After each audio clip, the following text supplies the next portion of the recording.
साथियों नमस्कार और आप देख रहे हैं कांडी बनारसी। कांडी बनारसी में आपका स्वागत है। 19 तारीख से लेकर लगातार बौद्ध भिक्षुओं का जो पैदल यात्रा लगातार चल रहा है और विभिन्न जगहों पर उन्हें विश्राम का भी व्यवस्था किया गया है।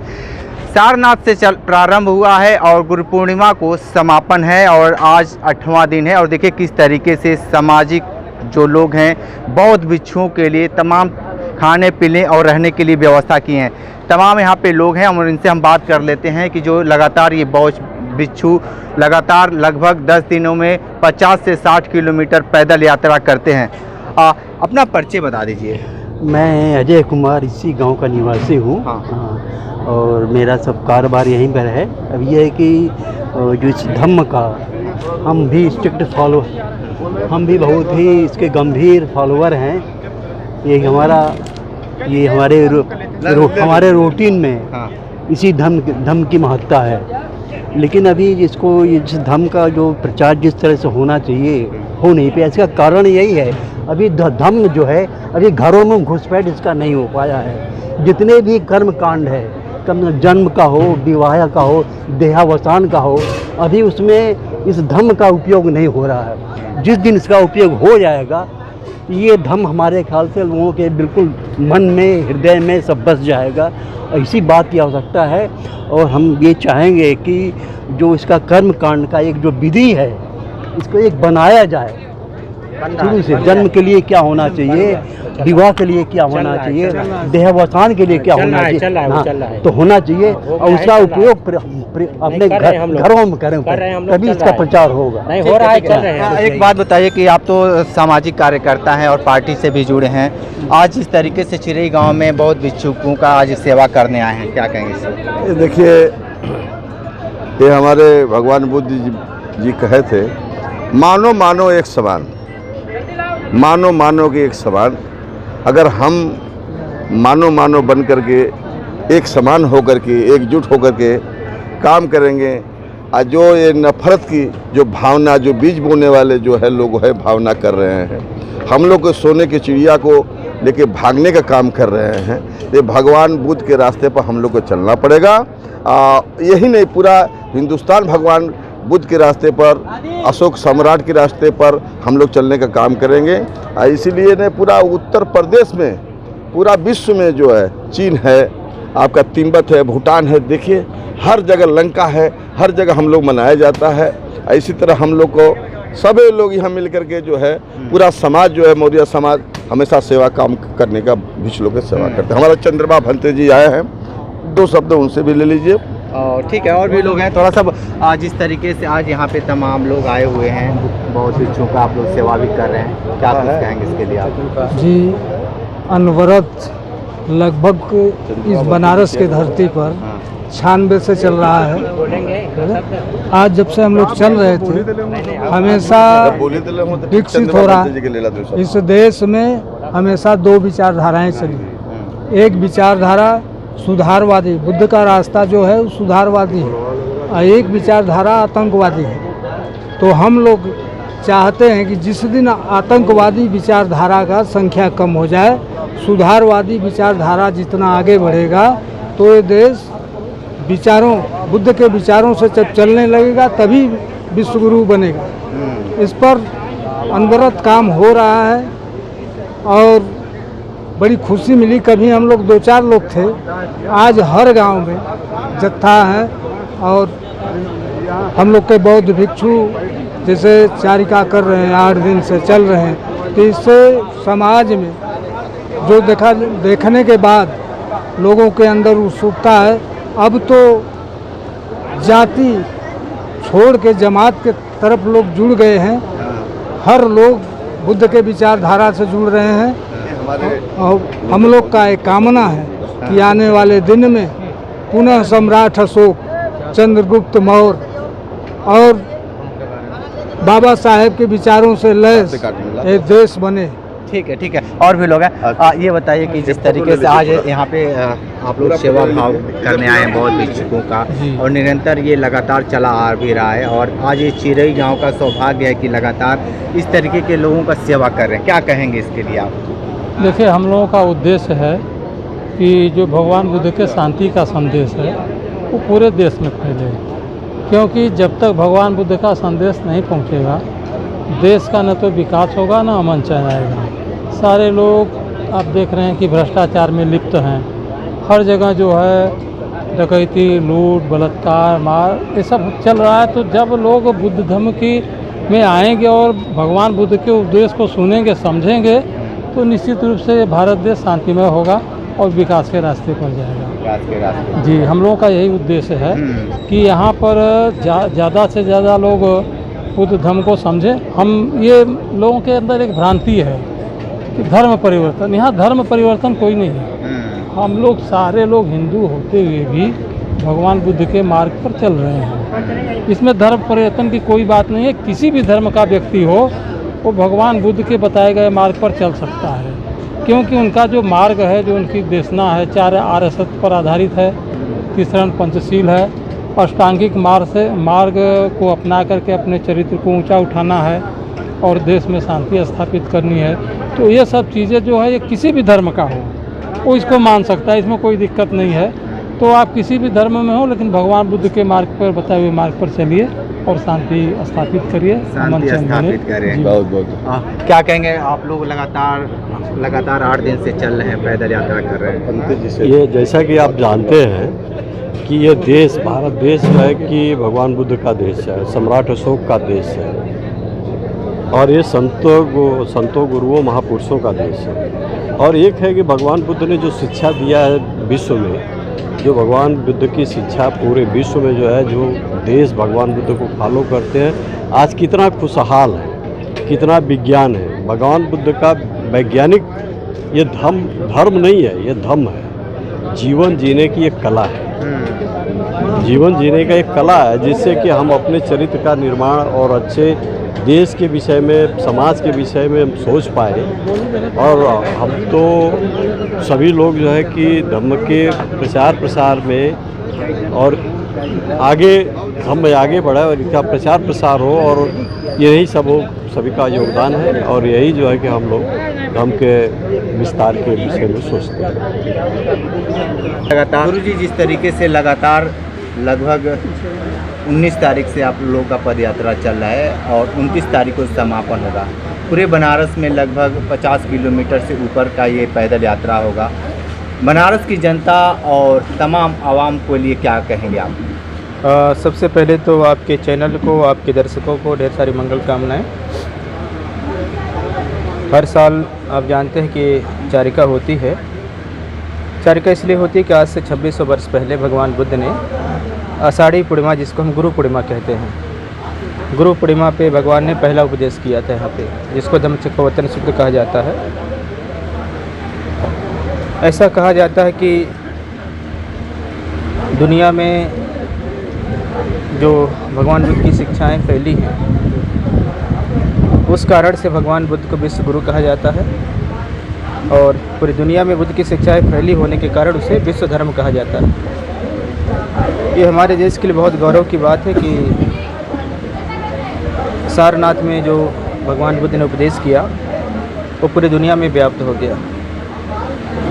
उसी गुरु पूर्णिमा के उपलक्ष्य में भगवान बुद्ध के प्रति कृतज्ञता ज्ञापित करने के लिए और उनका जो जीवन है उसे अपने जीवन में उतारने के लिए हम लोग प्रतिवर्ष ये चारिका आयोजित करते हैं। हम लोग बनारस के विभिन्न जगहों पे, चांदमारी, शिवपुर, लोहता, DLW, श्री गोवर्धन, लहरतारा, पहाड़िया और चिरई गाँव, ये हमारे केंद्र होते हैं। हम लोग यहाँ पे एक एक दिन रात्रि विश्राम करते हैं, स्थानीय लोगों को उपदेश करते हैं और सभी मिला कर के यात्रा हमारी लगभग 100-125 किलोमीटर की होती है। आज के समय में भगवान बुद्ध बहुत प्रासंगिक हैं। जिस तरह से देश में अशांति है, और अशांति केवल एक क्षेत्र में नहीं है, अशांति सामाजिक क्षेत्र में है। अशांति इसलिए है कि देश में जातिवाद चरम सीमा पे है, सांप्रदायिकता चरम सीमा पे है। जातिवाद और सांप्रदायिकता के कारण, और ये कम नहीं हो रहा है, इस समय और ज़्यादा बढ़ रहा है। तो जब देश में असमानता हो जाएगी तो देश में अशांति अपने आप आ जाएगी। तो भगवान बुद्ध देश में समता चाहते थे, तो भगवान बुद्ध की जब शिक्षाएं वापस आएंगी तो देश में समता आएगा, जब समता आएगा तो शांति आएगी। आज देश में आर्थिक बहुत विषमता बढ़ी हुई है। आर्थिक विषमता इतनी ज़्यादा है कि देश में 80% लोग 5 से 10 हज़ार रुपये की नौकरी कर रहे हैं और उसमें गुजर बसर कर रहे हैं। बहुत सारे घरों में ऐसा भी है कि एक आदमी कमा रहा है 5 से 10 हज़ार रुपया और बहुत सारे परिवार के लोग उसी में जीविकोपार्जन कर रहे हैं। अब जो व्यक्ति 5,000 से 10,000 की नौकरी कर रहा है, उनका खाना का खर्चे कैसे चल रहा है, उनके बच्चे कैसे पढ़ रहे हैं, उनका मेडिकल सेवाएं कैसे हो रही है, बहुत सोचनीय है। देश में मात्र कुछ % लोग हैं जो 10,000 से लेकर के 20,000 की नौकरी कर रहे हैं और 20,000 से लेकर के 1 लाख की नौकरी करने वाले 1% लोग हैं और 1 लाख से नौकरी लेकर ऊपर करने वाले वो परसेंटेज में भी नहीं है। देश का सारा संसाधन कुछ लोगों के पास एकत्रित हो चुका है। तो जब देश का संसाधन एक जगह एकत्रित हो जाएगा तो देश में आर्थिक रूप से हाहाकार मच जाएगा और देश की बहुत बुरा हाल है। इतना बुरा हाल है कि सरकार 5-5 किलो राशन दे करके किसी तरीके से लोगों का गुजर बसर करवा रही है। भगवान बुद्ध की शिक्षाएं वापस आने के बाद भ्रष्टाचार खत्म होता है और जब तक भगवान बुद्ध की शिक्षाएं नहीं आएगी तब तक जो आर्थिक भ्रष्टाचार है खत्म नहीं हो सकता देश में। इसलिए भगवान बुद्ध की बहुत ज़रूरत है। आज भगवान बुद्ध बहुत प्रासंगिक हैं आर्थिक भ्रष्टाचार खत्म करने के लिए, लोगों में नैतिक आचरण लाने के लिए। आज धार्मिक क्षेत्र में भी बहुत बुरा स्थिति है। इतना बुरा स्थिति है कि जो देश के अल्पसंख्यक को डरे हुए हैं और सरकार जो है हमारी सरकार को तो हर धर्म के लोगों का सम्मान करना चाहिए, हर धर्म के लोगों का आदर करना चाहिए और किसी भी देश की जो सरकार है उसकी नैतिक जिम्मेदारी उसके जो देश में कमज़ोर लोग हैं वो सरकार उसकी रक्षा करे। हर देश में जो कमज़ोर लोग होते हैं सरकार उनकी रक्षा करती है, उनको संरक्षण देती है और सरकार ये कहती है लोगों से कि आप चिंता मत करिए कि सरकार आपके साथ है। और हमारे देश में क्या हो रहा है, लोग अल्पसंख्यक लोग सरकार से डरे हुए हैं, जो सरकार शासन व्यवस्था में बैठे लोग उनसे डरे हुए हैं। तो ये कहीं न कहीं जो है देश में ये ठीक नहीं है। देश में धार्मिक सहिष्णुता होनी चाहिए और धार्मिक जो है सामंजस्य होना चाहिए। इसी प्रकार जो है राजनीतिक क्षेत्रों में बहुत उथल पुथल है। आज राजनीति भी जो है देश की बहुत अच्छी दिशा में नहीं जा रही, आप सब लोग जानते हैं। और जिस देश के राजा राजनेता और गुरु अच्छे न हो वो देश का उद्धार नहीं होता, कल्याण नहीं होता। तो इन सारी चीज़ों के लिए भगवान बुद्ध की शिक्षाओं की बहुत आवश्यकता है। देश में पंचशील की बहुत आवश्यकता है, देश में जो है अरसद की आवश्यकता है, देश में भगवान बुद्ध ने जो पारमिताएँ दी है उसकी बहुत आवश्यकता है। जब भगवान बुद्ध की शिक्षाएं वापस आ जाएंगी तो देश जो है खुशहाल हो जाएगा, समाज खुशहाल हो जाएगा। तो हम लोगों के ही प्रयास है कि भगवान बुद्ध की शिक्षाएं जनमानस में आए। लगातार पैदल यात्रा चल रहा है, बहुत भिक्षुकों के साथ आप भी चल रहे हैं, लगातार बहुत भिक्षुकों की सेवा भी कर रहे हैं, क्या कुछ कहेंगे, वर्तमान स्थिति क्या है? देखिए जो है आज इस चिड़ई गांव के प्रांगण में और सारनाथ से आज तो जैसे पहले ही आप बता ही रहे थे कि 18 तारीख से यात्रा चली है। इस यात्रा का सिर्फ एक ही मकसद है कि सारे लोग समानता से मिलजुल कर और हर कार्य को अगर एक समान भावना से इस देश में स्थापित करते रहेंगे तो इस देश का विकास होगा। जैसे अन्य विकसित देशों में देखिए कोई आदमी को जाति के नाम पर दबाया नहीं जाता है, किसी आदमी को उसके जो कला है उसके कला को आगे बढ़ाया जाता है। लेकिन अपने यहाँ क्या है कि अपने यहाँ लोग ऊंच नीच की भावना स्थापित कर इस देश में जो सरकार बनी है, ये सरकार कहीं मुसलमानों को टारगेट बनाती है तो कहीं दलितों को टारगेट बनाती है तो कहीं पिछड़ों को टारगेट बनाती है। शिक्षा के संस्थान में आप देखिए जैसे ये सरकार कहती है कि आरक्षण इस देश से ख़त्म कर दिया जाए। मैं पूछता हूँ अगर इस देश से आरक्षण ख़त्म ही करना था तो पहले से ही 54% आप जनरल के भागीदार हैं, तो ये 10% एक्स्ट्रा आरक्षण आप लोगों ने फॉरवर्डों के लिए क्यों लागू कर दिया? आप कहते हैं कि फॉरवर्ड भी इस देश में गरीब हैं। अगर फॉरवर्ड इस देश में गरीब है तो मैं कह रहा हूँ कि आप संख्या के अनुपात में हिस्सेदारी दे दीजिए। जब सबको समान हिस्सेदारी मिल जाएगी ज़मीनों में, जंगल में, राजपाट में, नौकरियों में, शिक्षा में। अब शिक्षा की बात ले लीजिए, इस देश में 4 प्रकार की शिक्षा चलती है। अब बताइए अगर गरीब का बच्चा है जो नर्सरी प्राइमरी में पढ़ता है अगर वो जो किताब है वो पढ़ता है, उसमें कक्षा 6 में ABCD पढ़ाया जाता है, तो वो कंपटीशनों में इंटर तक जाने में सक्सेस हो पाता है? नहीं हो पाता है। इसलिए एक समान व्यवस्था हो जाए। आपका बच्चा अमीर है, AC में पढ़ ले, चाहे जहाँ पढ़ ले, कोई दिक्कत नहीं है।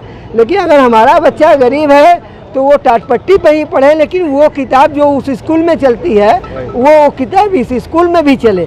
ये बातें तभी संभव हो सकती है जब आदमी को आदमी से प्यार हो, आदमी को आदमी पर दया हो, करुणा हो, तभी ना हो सकती है।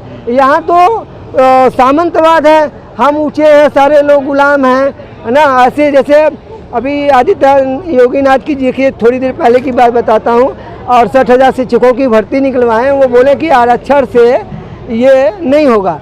अब आरक्षण से नहीं होगा तो जब एग्ज़ाम हुआ, एग्ज़ाम में 68,000 पिछड़े और दलित समाज के बच्चे पास हो गए, तो आपने कहा कि ये पेपर गड़बड़ था, लीक हो गया, ये हो गया, आपको कंपटीशन में खा गए। तो आप करना क्या चाहते हैं इस देश में, पहली बात। और दूसरी बात कि ये भावनाओं में धर्म के नाम पर, जैसे ये हम लोग तो बुद्ध धर्म से जुड़े हुए व्यक्ति हैं, लेकिन कोई भी धर्म हो, सारे धर्म का मतलब एक ही होता है, मानवता होता है, करुणा होता है, मैत्री होता है। आप कह रहे हैं कि हमारे धर्म का मतलब हम ऊँचे हैं बाकी नीचे हैं, तो ऐसा कोई धर्म नहीं है जिसमें, अब बताइए, आप अपने जिस धर्म की बात कर रहे हैं कि हमारे धर्म में ऊँचे हैं, उस धर्म में जिनको हम अपना इष्ट गुरु भगवान मानते हैं, वो तो सबरी का भी बैर खाया ना, निषाद के घर में सोया। तो जब वो भगवान को आपत्ति नहीं है, तो आप लोग ये बीच में कौन सी धारा लगा रहे हैं कि ये छोटा है, ये बड़ा है ना। तो इसलिए ये चंद्रमा भिक्षु द्वारा, सारनाथ हैं हमारे पूज्य गुरु जी, उनके द्वारा ये यात्रा निकाली गई है कि इन सब भावनाओं से ऊपर हटकर हम लोग, इसे सारे लोग देश के समान नागरिक हैं। इस पद यात्रा से देश के और बनारस की जनता को क्या मैसेज देना चाहिए? मैसेज देखिए यही होता है, जैसे कुछ कम पढ़े लिखे जो लोग होते हैं, उनके अंदर निगेटिव ऊर्जा भर दी जाती है कि आप बोलने लायक नहीं हैं, आप जाने लायक नहीं हैं, आपको भगवान ने शूद्र बनाया है, आप सिर्फ सेवा के लिए जन्मे होते। ये जो निगेटिव ऊर्जा होती है, ये हमारे बच्चों को आगे नहीं बढ़ने देती है। हम इस यात्रा के माध्यम से ये पॉजिटिव ऊर्जा बच्चों के अंदर देने की कोशिश करते हैं कि कोई बात नहीं है, आपका ईश्वर जो तत्व है, जो पंच तत्व है, इस अग्नि जल पावक गगन समीरा, ये पंच तत्व सबके लिए समान है। सूर्य सबको समान प्रकाश देती है, बरसात अभी हुई आपके 5 मिनट पहले, तो ये सबके ऊपर बराबर ना पड़ी कि अलग अलग पड़ी। तो इससे एक पॉजिटिव ऊर्जा मिलती है कि हम भी संघर्ष कर सकते हैं। जब ये पॉजिटिव ऊर्जा मिलती है कि हम संघर्ष कर सकते हैं, तो जीवन में एक नई राह भी मिलती है। ये तथागत सम्यक संबुद्ध की वाणी है कि जीवन में नई मन जो आदमी सोचता है, तो मन से विचार की उत्पत्ति होती है, विचारों से कर्म की उत्पत्ति होती है, और कर्म ही फल का दायक होता है। ये सारे धर्म कहते हैं कि कर्म से फल मिलता है, तो जब कर्म अच्छा करेंगे तो हमें फल मिलेगा। तो उसके लिए हम शुरू से ही प्रयास करें, अच्छे विचारों को रखें। जब हम अच्छे विचार रखेंगे तभी हमारा कर्म अच्छा हो पाएगा। तो आप सुन रहे थे जिस तरीके से आज चिरई गांव में आज 8वां दिन है, बौद्ध भिक्षुकों को लगातार ये लोग सेवा कर रहे हैं, और सीधे तौर पर बौद्ध का जो चीज़ें हैं, वो सीधे तौर पर इनका यही कहना है कि जो व्यवस्थाएं समाज में बनी है वह इसको अलग होना चाहिए। जो शिक्षा का पद्धति है उसमें जिस तरीके से अलग अलग पद्धति है उसको समान होना चाहिए। भले जो जिसके पास जितने पैसे हैं उसके बेटे भले एसी में पढ़ें, लेकिन जो गरीब का बच्चा है अगर चटाई पे पढ़ता है तो उसका सिलेबस जो है वही अमीर का भी सिलेबस हो। तो इस तरीके की इनकी बातें कहनी है, इनकी बातों में कितनी तथ्य है आप बिल्कुल कमेंट बॉक्स में बताइए। विशेष इंटरव्यू कर रहे थे तो हमारे साथ बने रहे कांडी बनारसी के साथ। नमस्कार।